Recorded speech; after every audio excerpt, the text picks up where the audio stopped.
वाराणसी स्थित काशी विश्वनाथ मंदिर gate number 4 के ठीक सामने एक पुराना जर्जर मकान रात में भरभरा कर ढह गया, जिसमें पूरा परिवार दब गया।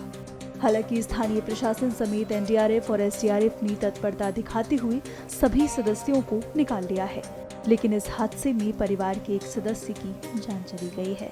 वहीं अन्य सदस्यों को अस्पताल में भर्ती कराया गया है।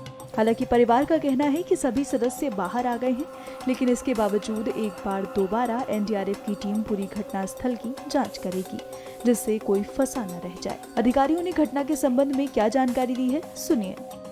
यह रेस्क्यू ऑपरेशन लगभग अब अपनी समाप्ति की तरफ है।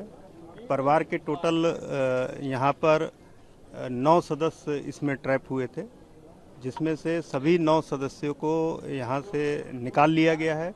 सभी को हॉस्पिटल, यहाँ का कबीर चौराहा जो डिस्ट्रिक्ट हॉस्पिटल है, वहाँ पर इलाज के लिए भेजा गया है, जहाँ उनका बेहतर इलाज कराया जा रहा है। एक महिला कांस्टेबल इसमें इंजर्ड हुई थी, जो यहाँ पर ड्यूटी पर थी, उसको बीएचयू ट्रॉमा सेंटर भेजा गया है, जहाँ पर डॉक्टर ने उसकी हालत खतरे से बाहर बताई है।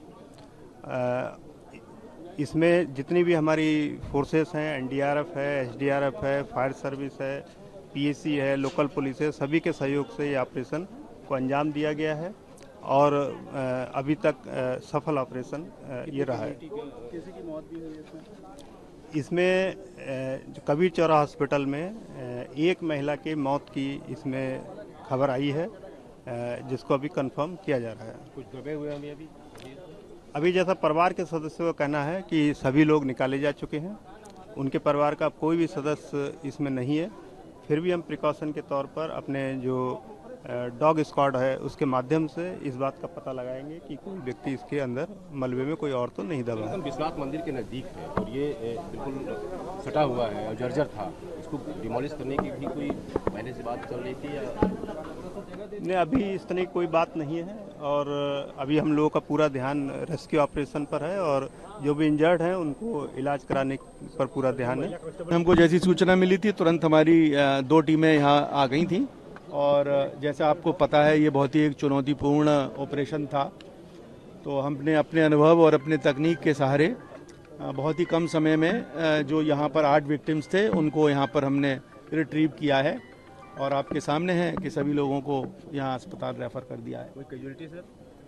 कैजुअलिटी के बारे में शायद आपको जिला प्रशासन बताएगा, क्योंकि हम यहाँ आपके सामने ऑपरेशन में ही बिजी थे, तो जो भी यहाँ पे निकले थे फंसे हुए लोग उनको तुरंत ही रवाना किया गया है। ये अभी जो गई है ये जिंदा है या? देखिए अब रेस्पॉन्सिव हैं, अब वो आप खुद देखेंगे, डॉक्टर्स बताएंगे कि कहाँ फ्रैक्चर है, क्या है। कितने देर की रेस्क्यू ऑपरेशन थी आपकी? जी, कितने देर की रेस्क्यू ऑपरेशन थी, कितना देर लगा होगा लगभग? अभी हमने कैलकुलेट नहीं किया है, लेकिन जैसा समय है तो लगभग पिछले 4 घंटे से ज़्यादा से ऑपरेशन चल रहा है। अभी भी और कोई है? अभी हम लास्ट बार सर्च करेंगे, अभी हम नहीं कह सकते कि कोई है या नहीं है, लेकिन ऑपरेशन क्लोज करने से पहले एक फाइनल सर्च की जाएगी, तभी हम बता पाएंगे। वहीं वाराणसी डिवीजन के कमिश्नर ने ऐसी भ्रांतियों पर विराम लगाने की कोशिश की कि मंदिर के आसपास मौजूद मकानों की मरम्मत का कार्य करवाना मंदिर समिति की जिम्मेदारी है।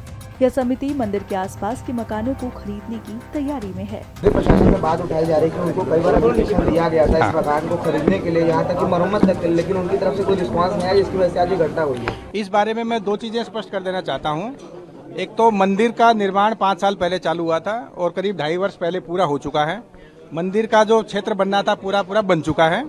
उसके बाद से कोई नई प्रॉपर्टीज नहीं खरीदी जा रही हैं, ना ही मंदिर के बाहर के मकानों में मंदिर के किसी परमिशन की आवश्यकता होती है।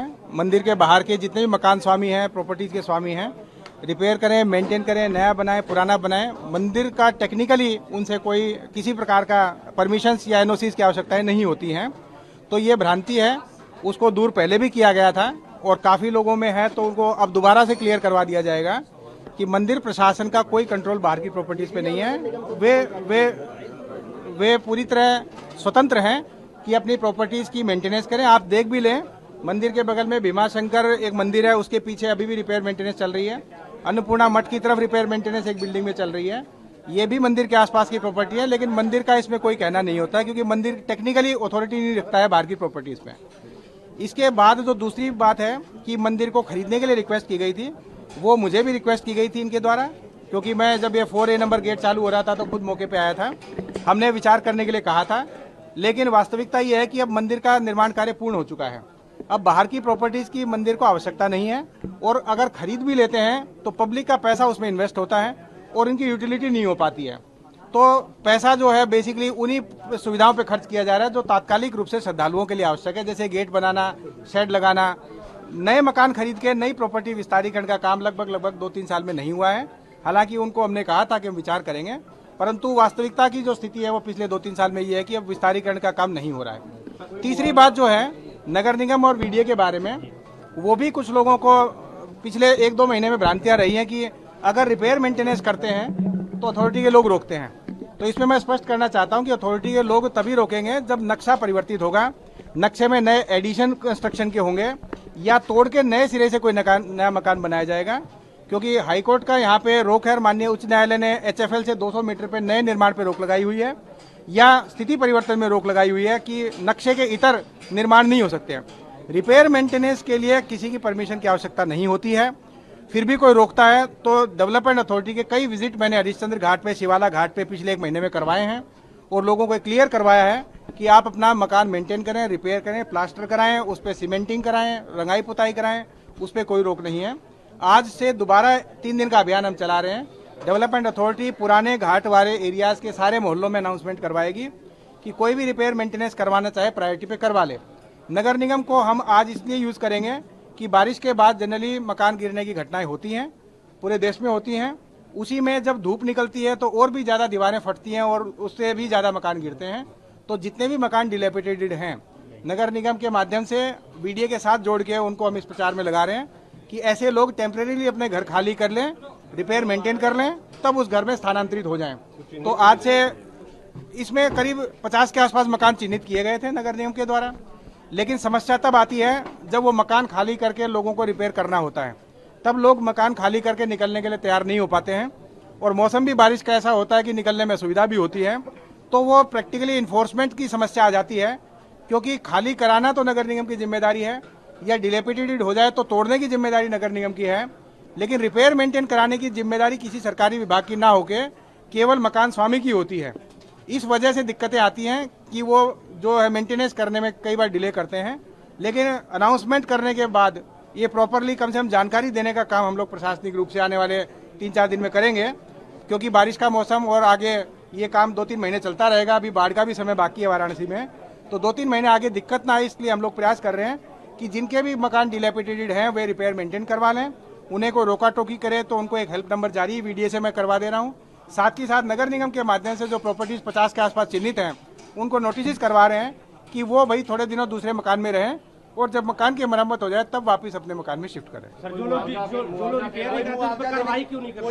मुआवजा देने की बात है इसमें जो भी ड्यू मुआवजा मिलेगा, क्योंकि एक दुखद मृत्यु हुई है, इसमें 9 लोगों का रेस्क्यू हुआ।